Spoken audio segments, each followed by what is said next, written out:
Ramble. Thank you to BetterHelp and Sweet Scoop for sponsoring today's episode.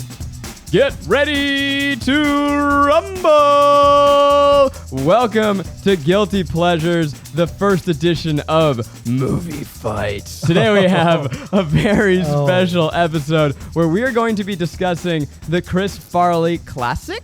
Masterpiece. Beverly Hills Ninja. And it's a very special episode because we have two buddies joining us in the studio who are ready to throw down over the merits of this film. Chris, what? I feel bad because if you would have asked me a few months ago if Beverly Hills Ninja was a good movie, I might have said yeah. And then you saw the light. And then I watched it. If you were to ask me 5 seconds ago if I thought Beverly Hills Ninja was a good movie, I would say it's not a good movie. It's a perfect movie. So it's Kelsey and Garrick are taking another summer week off. I'm Zach Kornfeld, but joining us in the studio, returning, we have from the Wine and Weed podcast, Mr. Chris Reinecker. Yo, Chris. Thank you for having me, Zach. How are you doing today? I'm doing well. Last time we were here, we talked about George of the Jungle. We did. Which perfect. Which is actually a delightful rewatch. Yeah. You know, Brandon one of those Fraser? rewatches you have and it was actually kind of better than you thought. I don't think I've rewatched that as an A adult. pleasure. Oh, you should. And sitting opposite him in the red corner, we have comedy legend, maestro on the mic, Keep it going. mustachioed maven, There you go. Wait. Jared Papa Popkin. Ding, ding, ding, ding, ding. Yeah. I should say also, Jared, Chris, before we get started, best friends. Yes, of course. And we have known each other for 10 years, and we actually know each other originally through a comedy capacity. Yes. We met at Second City, Chicago. Yes, we did. So we're going to be getting into a classic comedy today, and If we don't look like it friends, will get personal, partially for our love for each other, our love for comedy, and we write things together. So I'll end this entire friendship over this movie. we may not be writing things together After this. we will. The closer you are as friends, I think the more freedom you have Absolutely. to fully unload on them. Yeah. And so what's been happening here the last couple days is that Jared brought up Beverly Hills Ninja, starring Chris Farley, a film that you may or may not recall from the 90s. It was the third in a string of Chris Farley hits following Tommy Boy and Black Sheep. Yep. And Jared Makes sense. very firmly stated that it was not just a great comedy, not just a classic comedy, but in the pantheon of the greatest pieces of cinema ever created. Is that fair to say? I don't know if I said that, but I stand by it. You're hanging there. I stand by it. Look, a lot of people doing a lot of cocaine had a lot of fun. I Isn't think they that had all you want out of a good comedy? I think they had fun, but a perfect movie is far from true. Chris mentioned that he rewatched the movie During the quarantine one, and thought that it was not surprisingly bad. I'm surprisingly shocked. And let me be clear, I'm not going to argue that Chris Farley is not a good performer. That is not going to happen here today. I think Chris Farley is an incredible performer. I wish we gave him a third wonderful script to do instead of this thing. Ooh, look at Jared's face. As an extended sketch, it's a funny idea. I'm going to let the gloves fucking come off. I'm going to probably just stand back and watch. But before we dive in, if you don't know Beverly Hills Ninja, I'm going to give you a quick synopsis. Nice. And then, Jared, we're going to come over to you for the pro. Okay? I'll give whatever info you need. I would also like to give some pros. Yeah, I love it. Yeah. We're going to do our I have normal. no negatives. We're going to do our normal Guilty Pleasures thing. Guys, if you're listening, if you like the show, please rate it. I normally save that for the end, but it helps people find the show, helps us get super dope guests, helps us just keep doing the thing that we're doing. So without further ado, Beverly Hills Ninja stars Chris Farley as Haru. He fell off a ship as a baby and was adopted by a team of ninjas in Japan and trained as one of their own, kind of like Kung Fu Panda a little bit. A little bit of Tarzan in A little there? Tarzan. And there is a prophecy of the Great White Ninja, but Little Haru... George of the Jungle. Little George of the Jungle. Jungie. But George of the Junkie. Junkie boy. George of the Junkie. It's George of the Junkie. We're all on board for George of the Junkie. I love George immediately. of the Junkie. Hell yeah. You guys just want to talk about George of the Junkie again? Let's do it again. Haru, though, is not a great ninja. His brother, he's a great ninja. Gobei? Oh, Gobei, he is a great ninja. But Haru finds the beautiful mistress Sally Jones, who needs his help. He gets brought to the mysterious land of Beverly Hills to unfoil a plot, blah, blah, blah. Will he become a great ninja? We'll I think find really out. the blah, blah, blahs are important here. Hit me I didn't with- see any part as blah, blah, blah. Yeah. I mean, because the specific thing is he needs to stop people from photocopying money. Yes. The problem that they had was that they only had one half of the bill. Yeah, so the bad guy has one half of the bill and needs to find the other half of the bill. He's kind of a bumbling detective who finds himself in the wrong place at the right time again and again. He gets framed for murder. He does a lot of pitfalls and smacking his head. If you thought George of the Junkie had a lot of Brendan Fraser smacking into stuff, just you wait for this film. Yeah. And that is not a thing I have a problem with. I think the slapstick is pretty brilliant. There is nothing but slapstick in this movie. Jared, Yes. you love this movie. Love would be an understatement. Hey, Bowie, come on up, Big bud. Bowie. Okay, while Bowie lays down next to us, you were telling me before. So first of all, you didn't actually even rewatch this movie for this podcast because you know it start to finish. I have seen this movie over 50 times. At least. So as a kid, I don't know if every kid does this, but you go on road trips with your family. Did you have one of those little TVs built in the back of this head? What seat? wasn't built in the back? It was like, That's how the other half lives, huh? all right, Chris, we know we've seen you on road trips, but it was like one of those old. Jared grew up in Florida. You grew up with Zac Efron. Yeah, let's not Pretty talk. fancy. So in that van, you have a space that you could put like an old VHS TV. Hell yeah. Okay. So we had an old VHS TV. There was a few movies we would bring along the way, but there was always two that we definitely brought, me and my brothers being the we. Okay. One was Mortal Kombat, Oh, wow. and the second was Beverly Hills Ninja. There's a theme there. Yes, there is. You guys Go Bay. fucking loved karate and kung fu and shit. Were ninjas bigger in the 90s than they are now? Or like are kids still into like karate? Was karate, I feel like we went through a karate boom during our childhood. It was For a sure. big karate boom. How far did you guys get in karate? I never did karate. Never did karate. I was like but a- it definitely like a a lot green of belt. kids did. You were a green belt. I don't know if your dojo's different. That's not far from my dojo. Our dojo's not homogenized. I'm from Florida, dude. They could have been making this shit up as we went. I never got past white belt. I mean, I got white, yellow, green. All right. Yeah, You stuck with it. still green. Hell yeah. Yeah. So So, okay, when you think about just hit me. What makes this movie great? everything. So here's the thing. I miss comedy. I don't know where this is going to go, but if we relate it to where comedy is now, which comedy is great, television and movies, comedy's evolving. People are getting really good at writing it. There's amazing things happening in TV and film right now for comedy. But I do miss a comedy where it's like the premise is ridiculous. The idea that there is a real ninja dojo, and everyone at this dojo is a badass ninja. Don't get it twisted. These guys are ninjas, okay? And there's a shipwreck, like Tarzan, like George of the Jungle, Jungie. like we know, Jungie, thank you. There's a shipwreck. There's a little white baby washed ashore, the only survivor that we know of, okay? It's sad. But what isn't sad is on this very serious Japanese island with very serious ninjas is an ancient prophecy. Ancient. This is just a story they have. And that white baby is happening to be he's going to happen to grow up to be Chris Farley. That is right there, the craziest part of the movie. And then we let Chris Farley just live in this craziness, and he gives you heart. He gives you funny. He gives you hope. That is And- not the craziest part of the movie. The movie this movie, if it was improvised, I would be like, that was pretty good improv. All right, Chris, Yeah. why is this movie not good? Because it doesn't make any sense. Nothing is earned at all. Everything feels like it's completely improvised.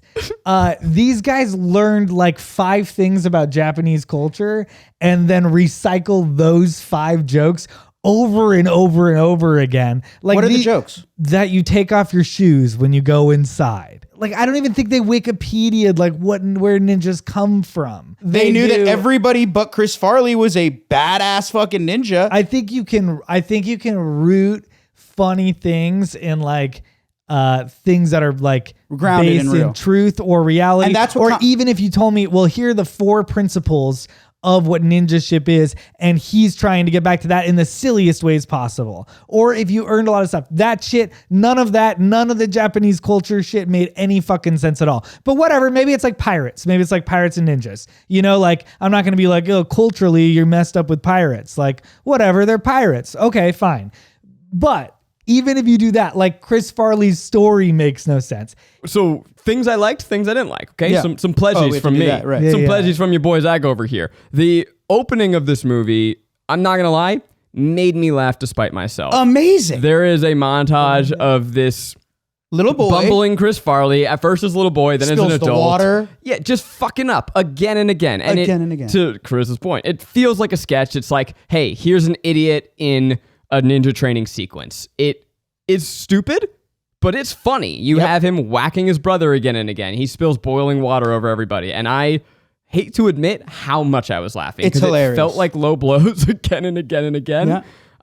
Like a lot of the punchlines are funny. When he flies, they all fly up to enlightenment and Meditation. he flies further and then like is He can't going grasp upside it. down. That's fucking hilarious. Yeah. That's a good joke because it's meditation and he can't grasp it, right? It's like, that's good. I like that. I like moments like that. His haircut, also perfect. Perfect. Chris His Farley's haircut's stupid little mushroom ridiculous. cut That is so bowl, fun. They put a bowl on his head and snip, snip, snip. Actually, I'll just pause there. Let's just talk about Chris Farley as a performer for a We can second. all agree that was a pleasure. We can all agree that Chris Farley is a pleasure. So I think what I liked about, in general, I should just say, Chris Farley is one of the best performers ever. And Like, this is something that everyone who worked around him, everyone who saw him live, everyone at SNL, they were like, he was electric. He was a wrecking ball of energy. No one stole a scene the way Chris Farley stole a scene. And to Reineker's point, I think a lot of it does feel improvised because he is at a level in that moment, I believe, in his career. In that moment, you're giving him a vehicle in this bizarre story that just loosely makes sense enough in a fun way. You're just letting him have fun over and over. Like, it weirdly makes me think of like the Charlie's Angels movies. Like, you're just throwing scenes at us with different costume changes and like bright colors and different crazy scenarios that these 3 hot super agents can be hot super agents in. And to me, that's like, oh, Chris Farley's going to play a ninja. yeah, well, That's a it's- movie. But even less in the I like see the maybe this speaks as a positive, but I like very much see all the sets, all the, you know what I mean? I wrote down in the Japan scene where he's going through like the boxes. I'm like, we know it's in Japan because of the Japanese. Like, but otherwise it looks nothing like Japan. It's like obviously very Santa clearly Monica. filmed Everything- in the Los dumpsters? Angeles. Everything's obviously very Hollywood. You know, it was all done on a soundstage. But I mean, that's what they did. They were like, let us set this up for Chris Farley and like go perform. And he did. And if you put Chris Farley in basically anything for 90 minutes, he's gonna make you laugh. The 'Cause whole time. It's impossible for a performer of that caliber to not make you laugh. And on top of it, real quick, not only is he going to make you laugh in this movie, in a lot of ways, this is a rom-com. It's not, but it is. There is a love story. You root for him. He gets a girl. I mean, there is more than just... He's not just gonna make you laugh. He loves his brother. He wants his brother to do well, even though you think this guy could be like, damn, I wish I was the great ninja. When his brother gets it, he's like, you deserve it, go Bay. There are moments of sincerity in this performance. He's amazing on so many levels.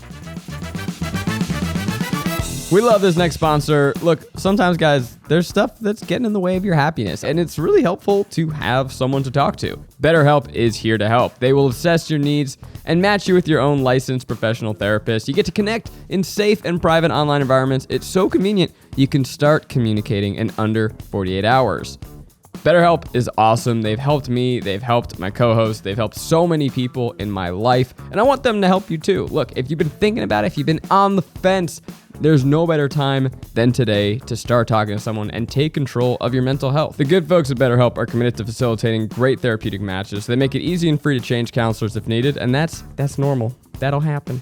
So many people are using BetterHelp. They're recruiting additional counselors in all 50 states. We want you to start living a happier life today. As a listener, you'll get 10% off your first month by visiting our sponsor at betterhelp.com/guiltypleasures. Join over 1 million people who have taken charge of their mental health. BetterHelp.com/guiltypleasures.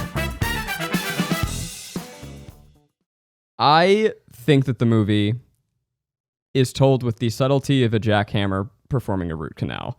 And I I think that the movie is a little too reliant on him as a physical performer and What scenes is did not potentially hit for too you? broad I think for it was his own very good. What much scenes like, don't and then work? I don't know. Let's get Chris get funny, and then just let Chris be funny, and then we want him to go to Beverly Hills. So just have the dad give him a bag of gold, even though the dad doesn't really seem to like him, and he just failed out of ninja The dad school. loved him. Or the dad definitely loved him. The dad was embarrassed that he was him.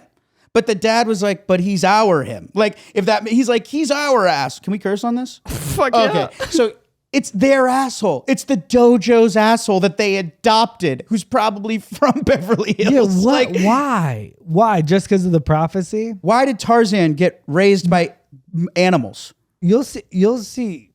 I don't get that comparison. Why George the Jungie? What do you get mean, raised by why? He's a monkeys? shit- You shipwrecked see baby. the love between them. I do see the you love see in the this love movie. between the family. I didn't understand. I didn't see any of the love. I just saw him fucking up the whole. I saw the school love every and then time. burning their sacred So text. it's a different and love. then knocking But- down everything. And then some fucking woman walks in and she's like, "Hi, my name's Mrs. Exposition, and here's what the rest of the movie's about." And they're like, "But who are you as You a told person?" that scene out of order. She comes in before he destroys the dojo, Who are which is you- why the exposition is given, because it's active. No, Because- she walks in and literally says, "Like, here's what I need." Like someone's Are you entering this, stage is this in a an so and improv so a show. dojo? And he's like, yeah, this is the dojo. And she's like, are you a ninja? And he's the only one there because out of love, the dad, his adopted father, who's the sensei of this place, is like, we're going on a ninja mission tonight. And he's like, oh, I'm excited. He's like, you can't come. Because he loves him, but he doesn't want to hurt his feelings. They're dancing around this real adults now feelings who doesn't understand he's the black sheep. Okay, so this guy who doesn't fit in, they're just trying to keep him around. But we have a very important mission for you. You're gonna watch the dojo, and of all the nights, everyone else is out and about on a secret ninja mission. The one guy watching the secret ninja dojo takes on a very secret ninja assignment in Beverly From Hills. a woman who just walks into the dojo. Well, she doesn't just walk in. She has an alias, Chris. She's thought about this. Her name isn't actually Sally Field. She's thought it's of it? Allison. She's thought of it, and her name is just Sally Jones. Because, like, if you thought about it, you could put in a little more effort. Did the cops think about it? We call people Jane Does. So John Doe's. going back to Chris Farley, I wish that, like, again, I laughed so much during this movie, but so many scenes are reduced to just him going,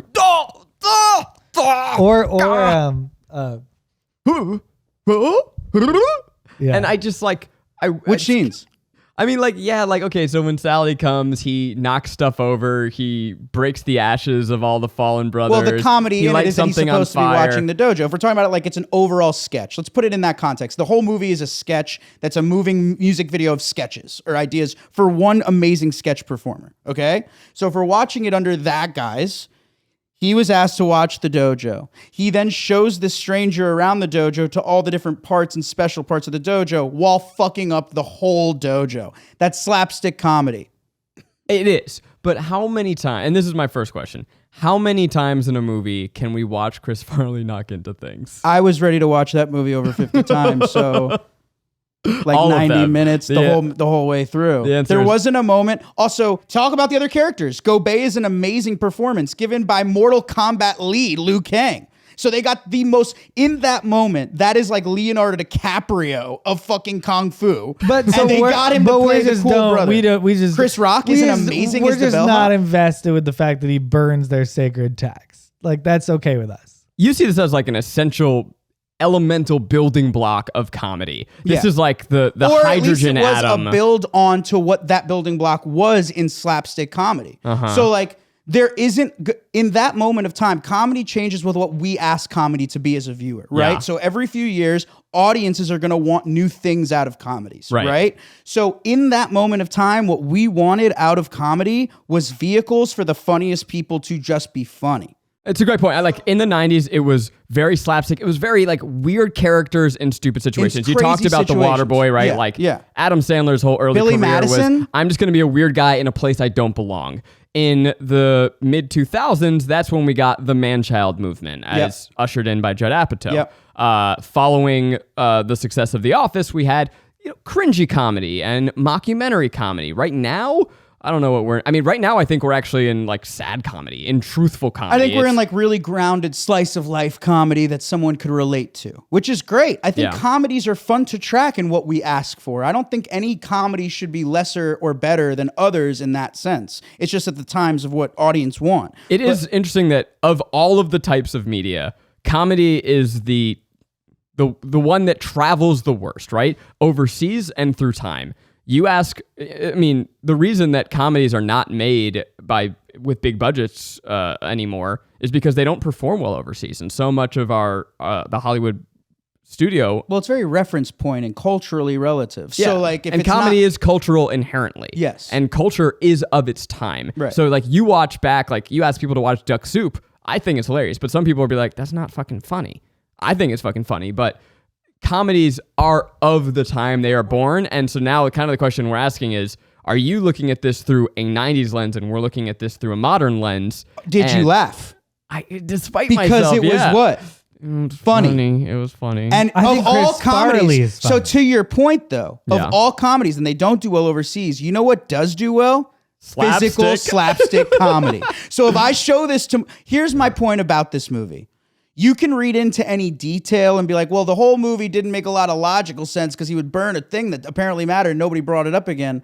But I can tell you that the dumbest person on the earth can enjoy this movie, and the smartest parent bringing their kid to see it can laugh at this movie. You know what? That's a good comedy. Chris, I bet you if you got 100 people from across the globe and showed them this movie and showed them Wedding Crashers, I bet you that this would score better. I bet you. Yeah, I mean, so I just looked at other movies, which are slapstick movies from the 90s, and I think they are much better than this movie. Hit me. I think Dumb and Dumber is much better than this movie. I agree. I think Scary Movie is Scary much Movie better. is not better than Beverly Hills Ninja. I think Scary Movie Scary is much Movie better. is not better than Beverly Hills Ninja. You are crazy. I would put it on the same level as like Police Academy 4. Like some like spin-off. It's like it's not the best version of Yesterday when we were talking about this, Jared literally yells, "You insolent child." The Mask, The Naked Gun. I love Naked Gun. The Naked Gun's fantastic. And there's so much better. There's so much real story. But wait, you just that had a we problem go with back Beverly Hills to and we're Ninja because it felt grounded. like a sketch. The Naked Gun isn't one long sketch. But Leslie Nielsen takes it so seriously, and they have one clear. Chris Farley takes that movie so seriously. But they have one like it. It's just way funnier in my mind. This idea, they don't really play with any style. The things it's a series of sketches back to back. So it's like, wouldn't it be funny if Chris Farley played a Fu Manchu chef hibachi guy? chef, yeah. Wouldn't it be funny if he now played a Wisconsin guy? Wouldn't it be funny if while he's playing this Wisconsin guy, a water fountain showed up and the water fountain fell, like then the mustache falls out of his water. Lost it. That, I like that. Like the only joke that like built upon itself was this idea that his brother's coming in to save him. And that was a funny joke, but like there wasn't really a variation on the joke. You mentioned Liu Kang from Mortal Kombat. I forget the name of the actor, and I'm so sorry. He plays Gobi, his brother. Yeah. And that is, to me, one of the most genuinely enjoyable through lines of the movie. Oh, if it didn't have that, it would have nothing. Gobi is sent to America to secretly trail his brother and basically clean up after him, make sure he does well. Because he's a real ninja. He's a real ninja. Yeah. Chris Farley's fucking up left, right, and center. And Gobi is accidentally getting fucked up by him The whole time. repeatedly. Yeah. And then also cleaning up his mess. It's a really fun runner. It's the same joke over and over and over again. But in new ways. But somehow it works every single time. And I think it is because, as you mentioned, like he is really real. Like he Yeah. is a great, excellent He's so physical grounded. performer. He's grounded, and watching him suffer again and again while Chris Farley is clueless to the harm he is causing is fun. I kind of wondered as I watched the movie, I was like, did this get added in reshoots? Because he's never, other than at the mansion, like they're never in the same place. It's always like he throws brother? it in there. The reaction is in a different shot. It's always, I Are you was talking about like, the brother and Chris Farley? yeah, or maybe it was like a filming schedule thing, but I was like, why are they never in the same shot? But they Because are he's not during the supposed to be mansion. seen by. That's the whole game. Is that Chris Farley is going on this mission that he's finally allowed to go on because he's never been allowed to be a ninja, and finally his adopted father sensei is like, you can go to Beverly Hills and do what your heart is telling you to do. And the second he goes out, he's like, you have to go be a real ninja and make sure he is okay because we love him and he's not going to be okay. It kind So- of felt, to answer your question, it kind of felt like if I were directing a student film comedy, the way I would have shot it. The whole shooting of everything? Yeah. That's what I'm everything. saying. It felt Everything. very With like, punch-ins? everything I felt don't- like it was on a set. I don't think it was well made. It was just kind of like all right here. Well, It was no like- offense to either of you, but it was very well made. It's significantly better than most bad movies. It's not a bad movie. So I thought you were it's gonna say- better I I than was going to say bad Fast and the movies. Furious, but I stopped and I How said, fucking dare both of you. It is better than Fast and the Furious. How fucking dare both of you? I don't know how if or we've blown why. out the mics. I mean, but it has Chris Farley, so yeah. But if it didn't have Chris Farley, Chris and- Rock? I don't think Chris Rock is at his funniest in this. Chris Rock is it's not Chris Rock at his funniest. It's a young Chris Rock. So it's like Yeah. a really young Chris Rock who has a funny minor character. It's which, by very the way, weird to the see. His dynamic. whole entire character is I live in the hood. That's his whole character. That's not his character at all. His whole entire character is I live in want the you hood to and I train want to me. be You're a ninja because And I'm Chris afraid. Farley is not a really good ninja. So the idea of all I of a do. sudden, I do love when like that scene when he's like, "You're a ninja," and just like believes him, doesn't question That's the situation amazing. at all. Like that's a funny idea. It's Yeah. wild seeing Chris Rock as a bit part absolutely crushing not great material. No, the material is It's funny not between the great two. The material. material is funny. You just watch. He's really good, and it's like, oh wow, give this guy more. I think almost all of the characters are two-dimensional. They rarely have a thing about them where you're like, oh, I didn't expect that. Like, I don't know anything about his brother, which we've explained as one of the main characters, the central relationship. He's a good the ninja. central love story. Very good ninja. What do you know about him other than the fact that he's a good ninja? He's a great ninja. He's the best ninja in the dojo. Yeah, that's right. You don't know any doesn't love secondary his factor. brother. Could have been funny, and he has this thing.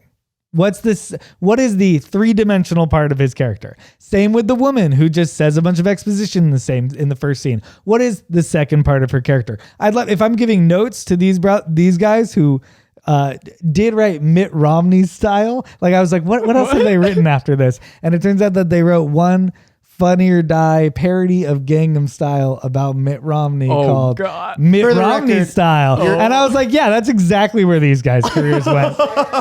So three-dimensional characters is one thing.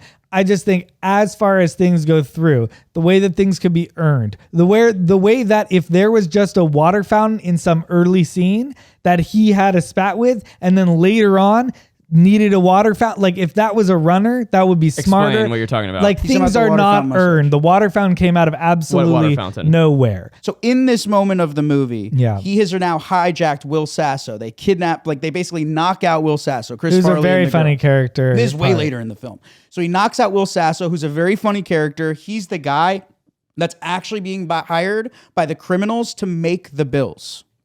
He's So an ink specialist. He's an ink specialist or Chris whatever. Farley puts on a fake mustache. To be that guy. He's touring this factory. He goes to take a drink from a water fountain. The mustache gets knocked off. Yeah. and then Gobet whips it back on from a distance because he's dressed as like a construction worker. Pretty in the dope. warehouse. Yeah, I think you could have given me really little justifications and I would have been like, cool, for like why he had the background to imitate this ink guy or why she had the background to imitate this ink guy. Like I just knew no backstory, nothing was earned. Everything felt completely improvised and out of nowhere. So I just didn't think it was very like cohesive writing. It felt Well, like I they don't were think the writing fixing is what makes everything. that movie good. So I've yeah, never and watched that movie been like, this writing is masterful. You just thought it was funny when you were a kid, and I think that's okay.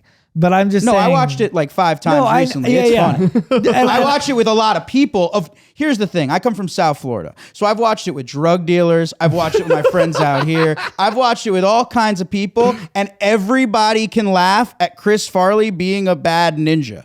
Everybody. Drug dealers? They know funny. Drug dealers love this movie. Drug dealers. I've always listen, that sounds stupid, but when I'm writing a comedy, if I can have like a hood dude from South Florida laugh at the same comedy that I can get a writer friend from LA laugh at, that's a good fucking comedy. That's a good movie. That's a broad level of comedy. That is why I know for a fact that most people watching this, if you haven't already seen it, you're welcome.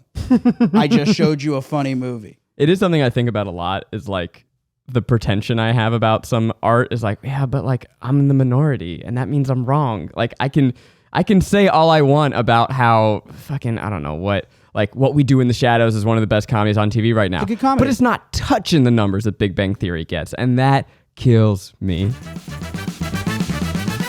Oh yeah, let's talk about cats. Kitty cats. I love cats. I love fluffy cats. I love big cats. I love little cats. I love kittens. And that's why we are stoked to partner with Sweet Scoop, okay? Their renewable wheat-based litter gives cat lovers a better choice for their pets, their family, and the environment. Sustainability is important, right? Your cat's got to poop somewhere. You don't want kitty litter that is making the world a worse place. I'm always on the lookout for what's the best for my kitty friends. Kelsey's cat, we switched over to Sweet Scoop, and her bathroom is smelling better than ever.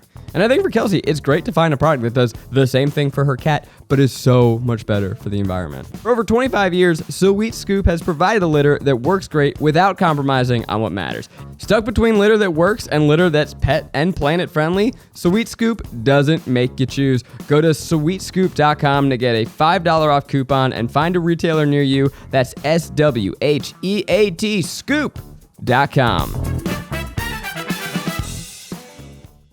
Well, Big Bang Theory is I don't watch Big Bang Theory either, and it does get insane numbers, but there is a happy middle sometimes where there's lightning in a bottle and something is made and a bunch of different kinds of people can watch it. Yeah. It's like the brand Gucci. You've got Harry Styles wearing it, and you've got fucking Future wearing it. Everybody will wear Gucci. It's that happy medium. That's that kind of comedy. Beverly Hills Ninja is the Gucci of comedy. I don't know. I have another I don't question. know if what brings people to Gucci is the same thing that brings. I think it's more like Gucci is status. like Hanes or like For sure. like Walmart. Hey, they make great. No, it's not Walmart. because Walmart brings these people together more than I would compare it to Gucci. You don't see bougie people in a Walmart. I think Breaking Bad is the Gucci that brings all types of people together and is actually Totally. really quality. Totally. I think this is Okay, like so Beverly Hills Ninja is the Breaking Bad of Hanes. comedy. I wouldn't say that either.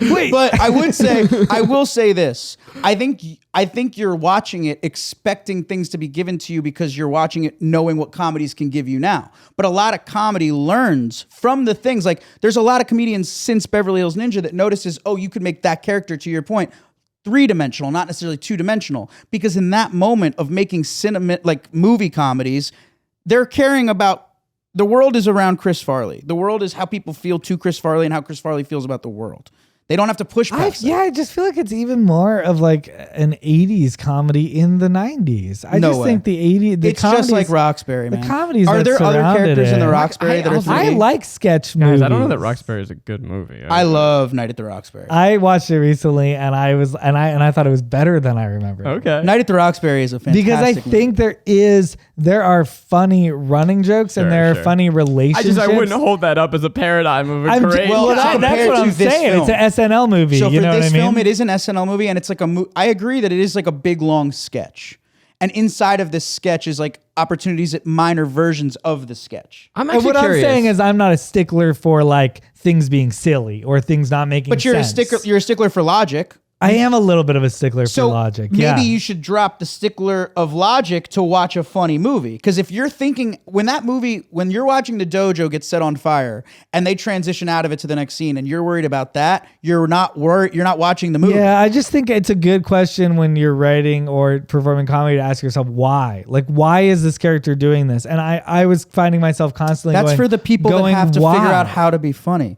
Those aren't the motherfucker Chris Farley. You don't have to ask yourself anything when you're as good as Chris Farley. You're going to make people laugh for 90 minutes in the stupidest movies. Okay, that's fair. I think just to kind of close this part of this discussion, where I land on this is that Chris Farley is a great performer in a movie.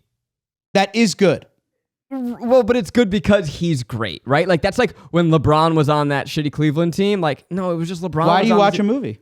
I watch it for a lot of things. But why do you know what I watch mean? a Like, movie? if you took Chris Farley out of this movie crumbles. If you took Chris House Farley Cards out of this falls movie, apart. it doesn't get made. It doesn't exist. So Yeah. but it only exists because Chris Farley existed. And if Chris Farley is the lead of your movie on that level of a budget in the 90s and you watch it and it ends where it ends, you should be able to say pretty wholeheartedly, that was great. I'm going to move us on to the conversation that everyone's been waiting to hear three straight white guys talk about. Mm-hmm. Is this film a respectful representation of Asian culture? I've been waiting for this. So I think it's a little bizarre to be three white guys deciding on it. Number one. Yeah, I we should say should- that. Like, we I don't should- really know if my decision matters. But to the answer. definitively. But as I think of the film, every race of people being shown outside of Chris Farley, I never took it as them being the joke. I took them as being a reality, and Chris Farley is the fish out of water in their reality. Here's what I think the problem is. Okay. Is that, so the Asian actors in this film are all very competent. They're very cool. Yeah. But I think a couple too many times, the culture is the punchline. You know, we could look at a lot of them, but the movie flirts with stereotypes. Oh, and for sure. I would say the hibachi scene is the one that is just full on not okay. Yeah. That's the one where I watched back through my 2021 He's basically lens. wearing blackface. It's the sounds that I'd rather not repeat. That is him just kind of pretending to be an Asian man He says the state Ohio. He says Ohio. again and again. Yeah. Like Yeah, that. that's what That's he's kind of funny. I think to do that, you need to admonish the character within the scene, right? So, like, if the world around him was like, what you're doing is not okay, and then he kept doing his very I agree broad with thing, you. and it's like, oh, what? I'm just a guy doing hibachi. Then there's a way to do comedy there. I mean, and here's why it's over the line. Because the joke is, it's funny because he's pretending to be Asian, right? And To be honest, I think in that moment of time, if I'm recalling the scene vividly, like, I think they were worried less about offending anybody, and they were like really trying to get a joke out of Gobet dressed as a woman. right, yeah, Like which that, also that is on, seems yeah. to be more of their focus as the filmmakers. Yeah. Like, I think they Which, were more. by the way, Gobet was pulling it off, and Beautifully. I did not even realize halfway through the scene that it Really? was Gobet. Yeah.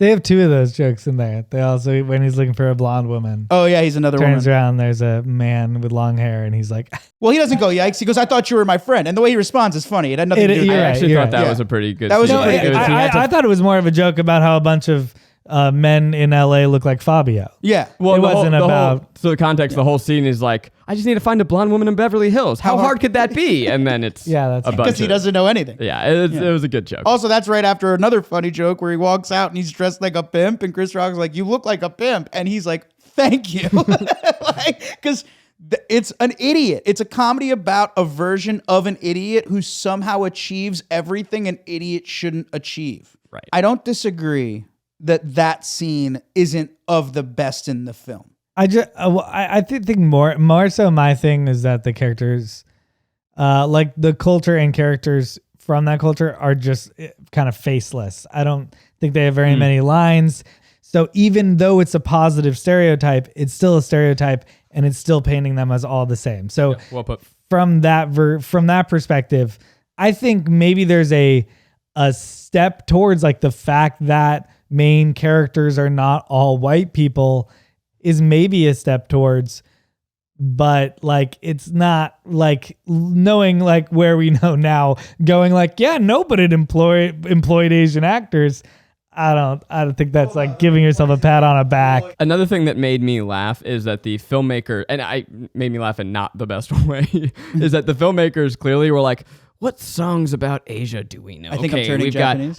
We got Kung Fu Fighting. Okay, we're going to do that song 3 times. Yep. Great. And then I think I'm turning Japanese, which is a very offensive song about a man masturbating. That's what the song is about. Really? Yeah, it's fucked up. It's like he's... And then when you really serious? Yeah, you're right. There's something that definitely feels racist about Watching him. it back as an adult, something that I didn't remember that I was pleasantly surprised by was when, like, in that second act is ending and he's going to, like, go save everybody and save Allison or Sally Field, whatever her name is.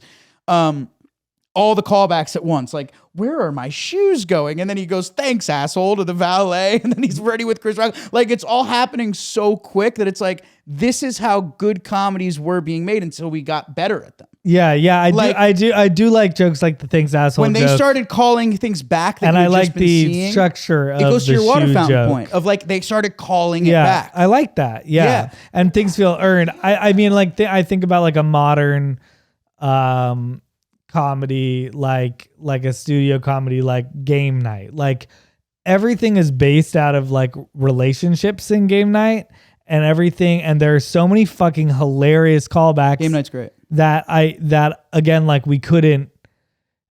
I get what you mean. They paved the way, but like the glass table callback in Game Night is freaking hilarious. And But Game Night's made the in way the they keep doing like it. 2018. Yeah, I know, but I think stuff like that was happening in Austin Powers and stuff. Where? I'm still alive.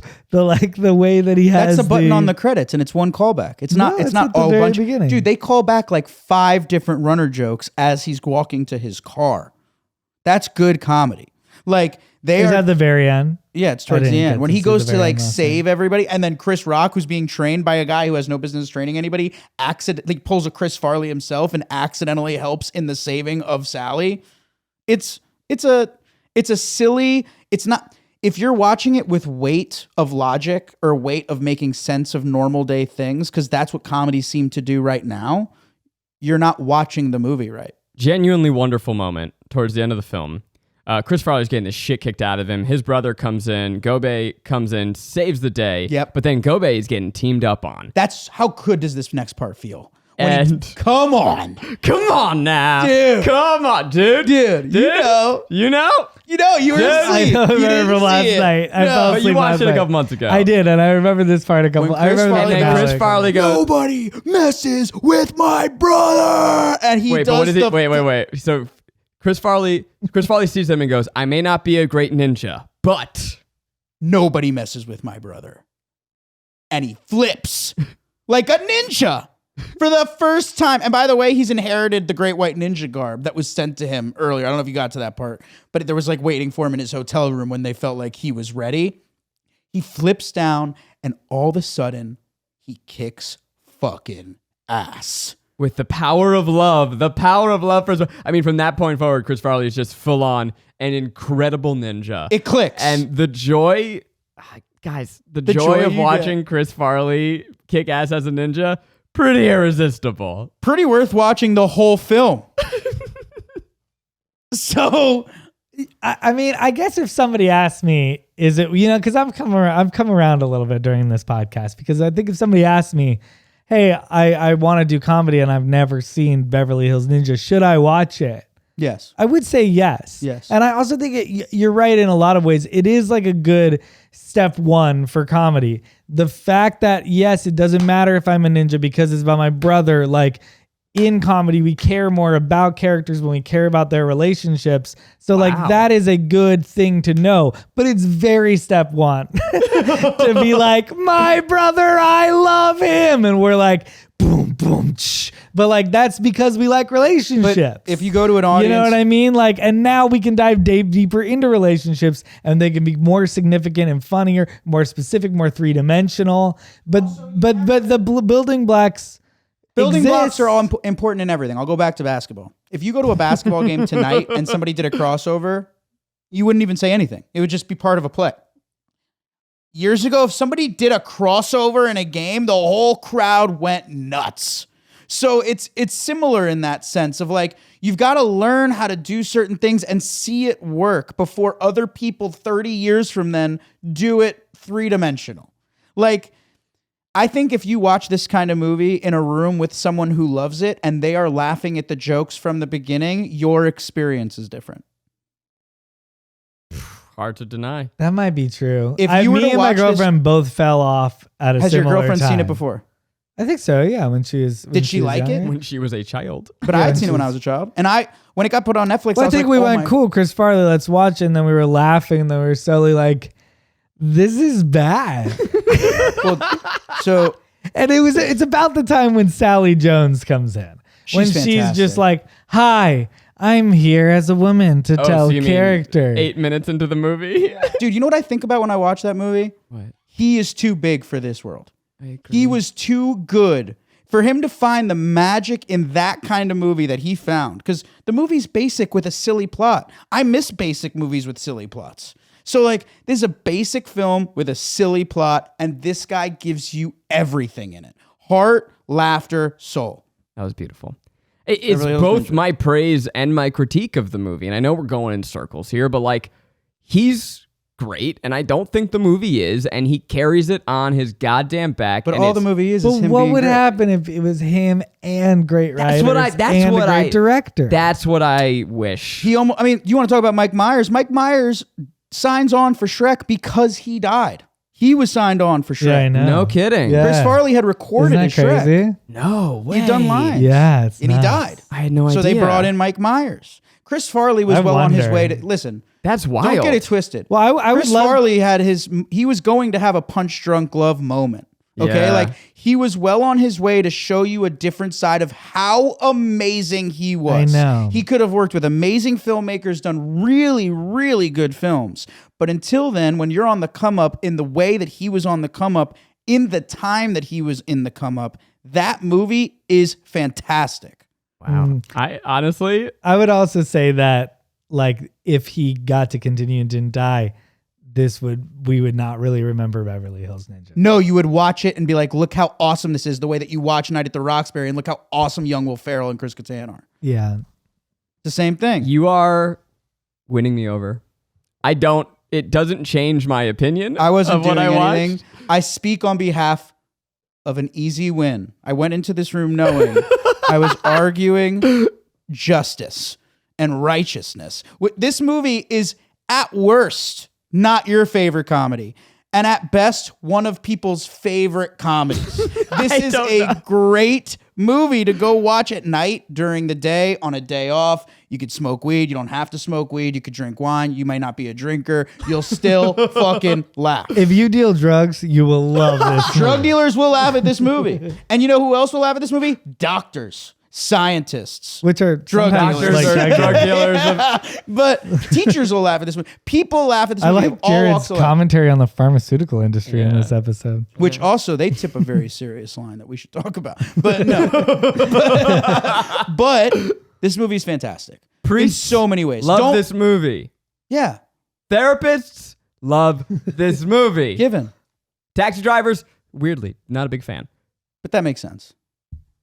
Pharmacists, big fan. Huge. Also drug dealers. Here's the thing. Watch this movie without the weight or the... I feel what you're trying to find. Like, you're like, that doesn't make sense that he would burn this ancient scroll and now nobody cares. It's like Back to the Future. Don't watch it to make sense of time travel. Watch it for the amazing movie that is Back to the Future. But like, I'm not even mad that like this, Don't you dare put Back to the Future yeah, in Beverly I don't- Hills Back to the Ninja in Future, the same not- that's a sentence. real masterpiece. And like Back to the Future has like three-dimensional relationships and characters and objectives and wants, and like this just Back to the Future is one of the best movies ever. It's I mean, I never, when I was like studying plays and stuff, I didn't really like farces, and I But thought you did. farces were Don't you like over Princess the top. Bride? I'm not a huge fan of farces.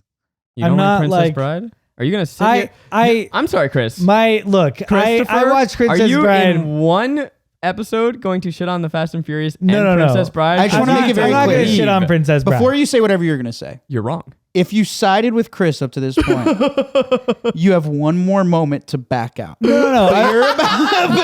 But you're about to side with a man who's going to speak anything other than positive about The Princess Bride. I didn't say that. I said that. Okay, then what do you think about Princess Bride? I think it's good. As a kid, I watched it twice in a church group that overall I thought had a bad vibe. Well, yeah, So that makes sense. My connection is with some weird church group, and everybody in the church group is like, "Let's watch Princess Bride again," and I'm You like, need to rewatch that. and film. I'm like, okay, and they're all like saying the lines as we're watching it, and I'm like, Okay, so you know this what? is not the church it's group a vibe. four-quadrant I vibe with. masterpiece, sir. So like, I'm sorry. Actually, though, that's what I'm saying. no, Like, it's not I your disagree fault. with your opinion on the movie. I don't really have an But opinion as someone on the that movie. I went to Jew I don't think I camp. got to watch it I because all was a these sleepaway fucking Jewish camp kid, okay? And there's a movie that all my friends love. And the reason I never loved it is because of what you just described, in that people would want to watch this movie and they'd say every line, and I can't watch. I hate The Goonies. Guys, what is going on here? Wow. The Goonies was that movie for me at Jew camp. Everybody wanted to watch it all the time. They knew all the lines. I didn't understand This it. is oh my god, this is Princess Bride for me. For me, that's because The I've Goonies. only watched it a couple But The Goonies times. is arguably a very good movie that I just can't get I cannot believe I I've gave watched scenes either out of of you Princess a Bride full and been hour like, to these talk. are good. to. Yeah. I cannot I believe can't I gave believe you it both either. a full hour to talk with these garbage takes coming in here. Well, The Goonies is these- arguably a good film. I mean, we're not. Actually, Goonies kind of like some ways doesn't hold up that great, but in most ways is fantastic. I remember seeing it and being like, I get this. And then I, like, as a child was like, but I don't want to like it because all these people like it. Some quick hits going back to the movie real quick. For my Lost fans, Dr. Marvin Candle's in this shit. Got a quick cameo, means nothing to you guys, but Who is he? I know him. He's the guy who gets shot and dies when the counterfeit And falls into the boat. into the boat. That's a good actor. Cool, yeah, Marvin Candle, he's great. He was great in that. Dharma Initiative shout out.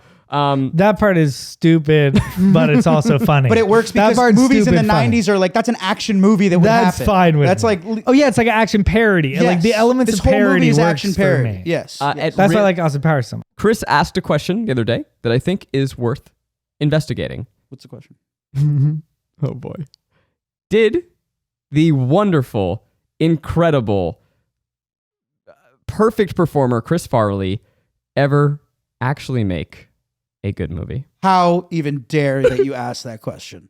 How dare you? That was your question, right? That's your question? How But dare I you? haven't seen Tommy Boy and Black Sheep in In a a long long time. time. Those just a are your question. answers. It was just a question. That's the answer to your I question. just feel Your stupid, bad stupid that question. he.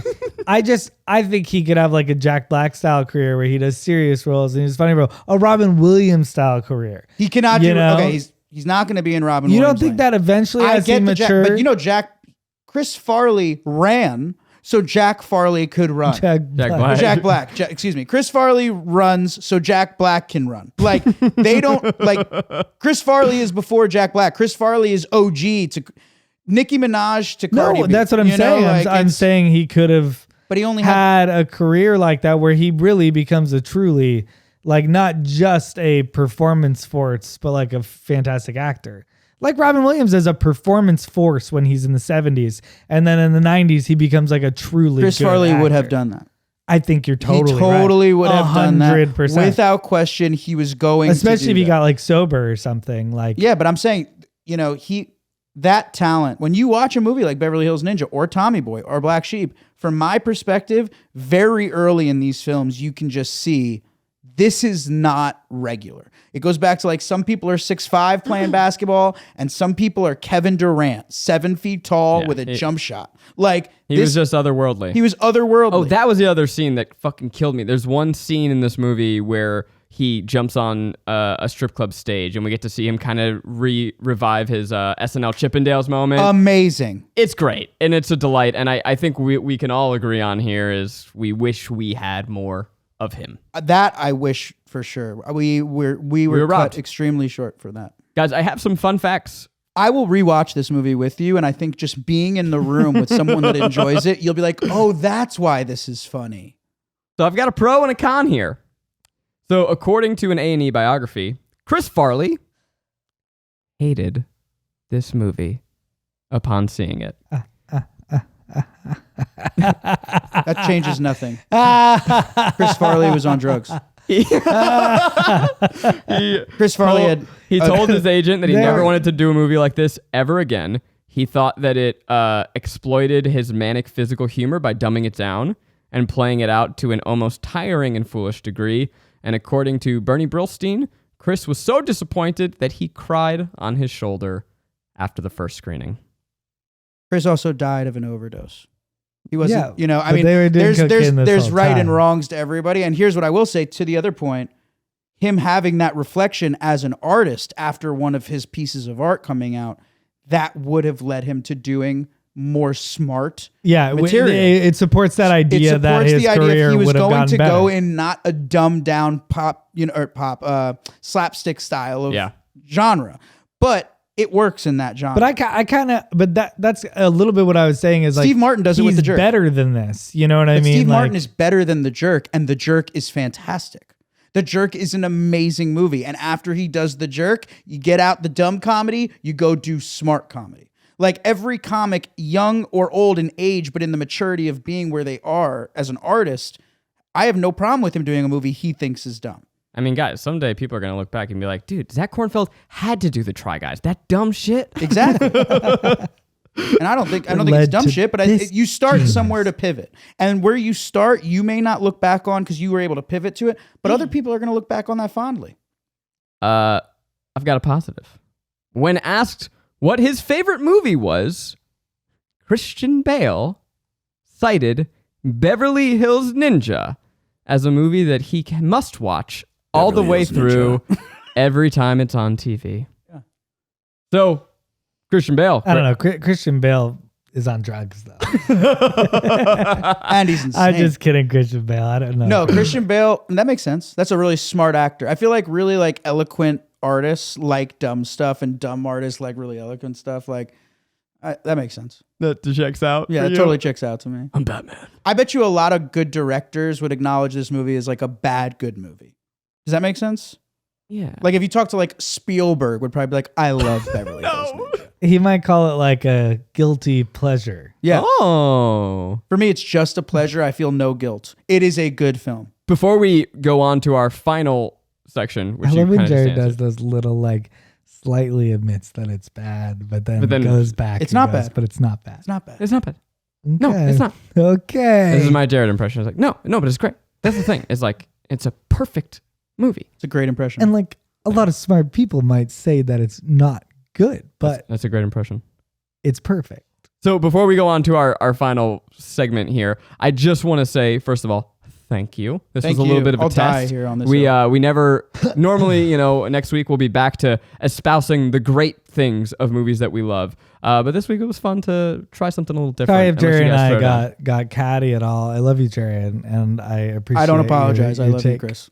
And if you out there are on Team Jared and love this movie, Chris, we're sorry that we shat on a movie that you love.